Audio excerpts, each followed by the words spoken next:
Hi అందరికీ భోగి శుభాకాంక్షలు. మనం భోగి అనే పండుగ ఎందుకు జరుపుకుంటున్నాం అనేది ఎప్పుడైనా మీ మైండ్లో క్వశ్చన్ వచ్చిందా?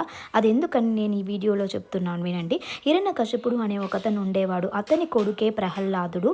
ప్రహ్లాదుడు మహావిష్ణువు అంటే చాలా ఇష్టం. అతను పెద్ద భక్తుడని చెప్పవచ్చు. అది హిరణ్యకశిపుడికి కొంచెం కూడా ఇష్టం లేదు. అప్పుడు తన కొంత కొడుకునే చంపాలని డిసైడ్ అయ్యాడు.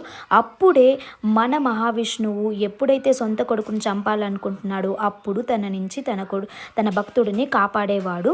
ఒక్కరోజు ఇలా చూస్తూ మహావిష్ణువు నరసింహ అవతారం తీసుకొని హిరణ్యకశిపుని చంపేస్తాడు. అప్పుడు నుంచి మనం న్యాయమైన ధర్మ మార్గంలో వెళ్దామని హిరణ్యకశిపుడు తన కొడుకు ప్రహ్లాదుడు ధర్మమైన మార్గంని ఎంచుకుంటాడు. అందుకే మనమందరం పాత వస్తువులనన్నీ కాల్చేసి కొత్త లైఫ్ స్టార్ట్ చేద్దామని కొత్త వస్తువులని ఎంచుకుంటాం. అదే ఈ కథ యొక్క స్టోరీ. ఇప్పుడు మన ఇంట్లో ఇవాల్టి వంట ఏంటో చూసేద్దామా?